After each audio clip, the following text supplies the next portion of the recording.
আমার চ্যানেলে তোমাদের সকলকে স্বাগত। আজ আমরা ক্লাস 8-এর রায়ান মার্টিন প্রশ্নবিচিত্রা থেকে পরিবেশের প্রথম পর্যায়ক্রমিক মূল্যায়নের শেষ তথা 12 নম্বর স্কুল সলভ করব। আর বাদবাকি সেটগুলো পেতে তোমরা কিন্তু চ্যানেলের প্লেলিস্টে যাবে, ওখানে সব সেটগুলো দেওয়া আছে।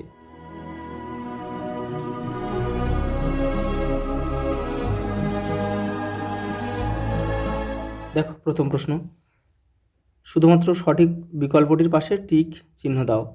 স্পর্শতলের ক্ষেত্রফলের পরিমাণ বাড়লে ঘর্ষণ বলের সর্বোচ্চ মান কী করবে, কী হবে, একই থাকবে। কারণ তোমরা সবাই জানো কি যে স্পর্শতলের ক্ষেত্রফলের উপর স্থির অবস্থার ঘর্ষণ বলের সর্বোচ্চ মান কিন্তু নির্ভর করে না। পরেরটা দেখো, দুটি বস্তুর মধ্যে দূরত্ব দ্বিগুণ হলে মহাকর্ষ বল পূর্বের কত গুণ হবে? পূর্বের 4 গুণ কমে যাবে, অর্থাৎ এই যে 1-এর 4 গুণ হবে। পরেরটা দেখো, ফেরাস সালফাইড এর সঙ্গে লঘু H2SO4 যোগ করলে যে গ্যাসটি নির্গত হবে সেটি হলো পচা ডিমের গন্ধযুক্ত। মিথেন অণুতে কটি সমযোজী বন্ধন থাকে? 4টি। শূন্যস্থান পূরণ করো। পৃথিবী পৃষ্ঠে কোনো বস্তুর ওজন 19.6 নিউটন হলে তার ভর কত হবে? দেখো এটা কিন্তু একটা অঙ্ক দিয়েছে। দেখো ভরের সূত্র কি? M=W/G। দেখো এম মানে বস্তুর ভর, এখানে দেওয়া আছে কত? দেখো এম এর মানটা আমাদের, অর্থাৎ বস্তুর ভরটা আমাদের বের করতে হবে। তাহলে ডব্লু অর্থাৎ ওজন দেওয়া আছে কত? ওজন দেওয়া আছে 19.6 নিউটন দেওয়া আছে। আর দেখো জি, এখানে অভিকর্ষ ত্বরণের মান হচ্ছে 9.8 মিটার পার সেকেন্ড স্কোয়ার। এটা আমাদের কিন্তু জানতে হবে। তাহলে দেখো জি এর মান কি? জি এর মান হচ্ছে 9.8 মিটার পার সেকেন্ড স্কোয়ার। তাহলে এটা কাটাকুটি করলে হবে 2, আর ভর যেটা আমরা কেজি হয়ে যাবে। তাহলে আমাদের উত্তর হবে কি? 2 কেজি। তাহলে এখানে আমরা লিখব 2 কেজি।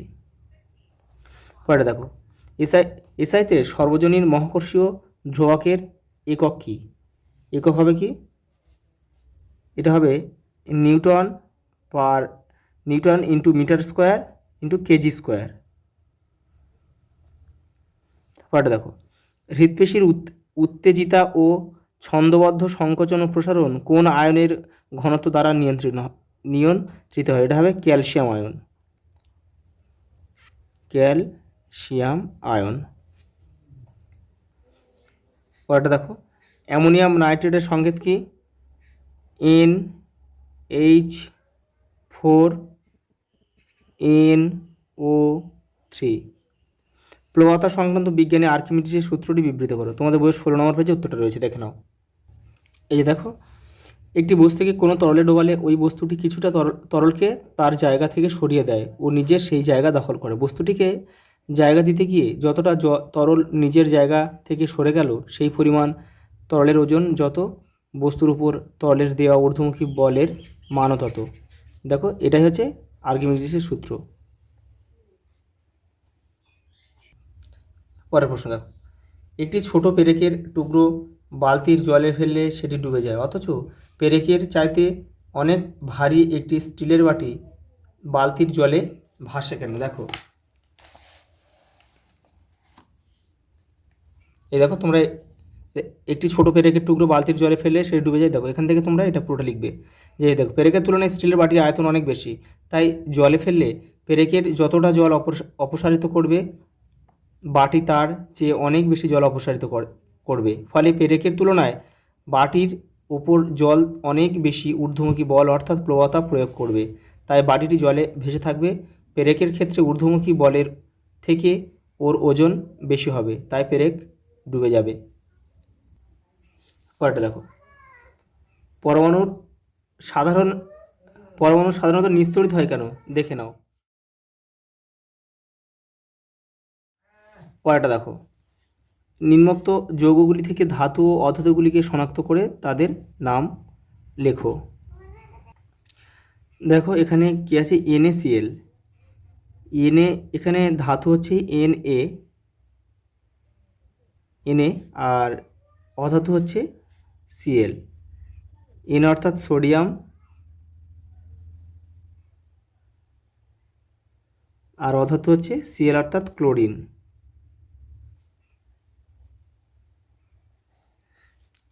দেখো এখানে ধাতু হচ্ছে এমএন,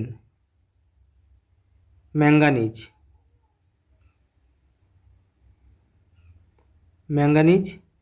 আর এখানে অধাতু হচ্ছে O2,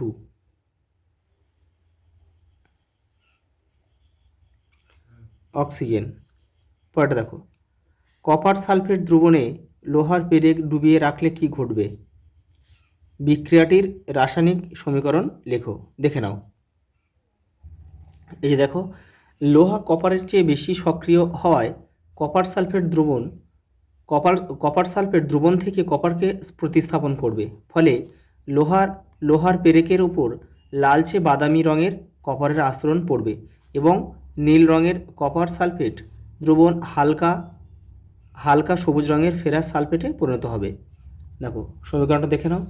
দেখো Fe CuSO4 মানে কপার সালফেট, এটা হচ্ছে Fe মানে হচ্ছে লোহা। দেখো বিক্রিয়া করে FeSO4 প্লাস Cu অর্থাৎ কপার। পরেরটা দেখো, ক্লোরিন 1735 পরমাণুতে উপস্থিত প্রোটন ও নিউট্রন সংখ্যা কত? দেখো প্রোটন সংখ্যা হচ্ছে 17 আর নিউট্রন সংখ্যা হচ্ছে ভর সংখ্যা বিয়োগ পারমাণবিক সংখ্যা, তাহলে এটা হবে 35 বিয়োগ 17 সমান 18। দেখো পরেরটা দিয়েছে লাইফ সায়েন্সটা দেখে নাও। পাকস্থলী ছাড়া খাদ্য হজম করতে সাহায্য করে কি?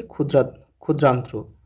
এদের মধ্যে কোন যন্ত্রের মাধ্যমে কোনো বস্তুকে সব থেকে বড় করে দেখা যায়? ইলেকট্রন অণুবীক্ষণ যন্ত্র। কোথায় আছে? এই যে ইলেকট্রন অণুবীক্ষণ যন্ত্র। পরেরটা দেখো, এদের মধ্যে কোনটি গোলাকার চাকতির মতো দেখতে হয়? লোহিত রক্তকণিকা। শূন্যস্থান পূরণ করো। কোন প্রক্রিয়ায় মাধ্যমে শ্বাসবায়ু দেহের দূরতম প্রান্তে পৌঁছায়? ব্যাপন।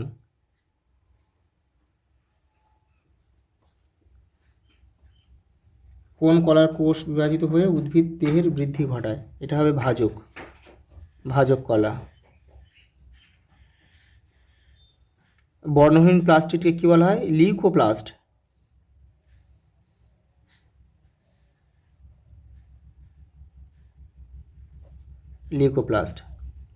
পরেরটা দেখো, একটি আদর্শ নিউক্লিয়াসের 4টি প্রধান অংশের নাম লেখো। দেখে নাও। এই দেখো, নিউক্লিয় পর্দা, ক্রোমাটিন জালিকা, নিউক্লিওলাস, রাইবোজোম, এন্ডোপ্লাজমীয় জালিকা, এগুলো লিখতে হবে। পরের প্রশ্ন দেখো, একটি প্রদত্ত কোষীয় অঙ্গাণু দুটির একটি করে কাজ লেখো। মাইটোকন্ড্রিয়ার কাজ কি? এখানে লিখে দিচ্ছি আমি, কোষীয় শ্বসন ও শক্তি উৎপাদন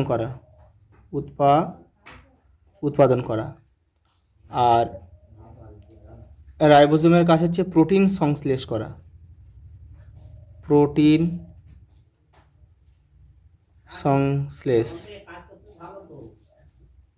আজ এই পর্যন্ত, দেখা হবে পরের ভিডিওতে।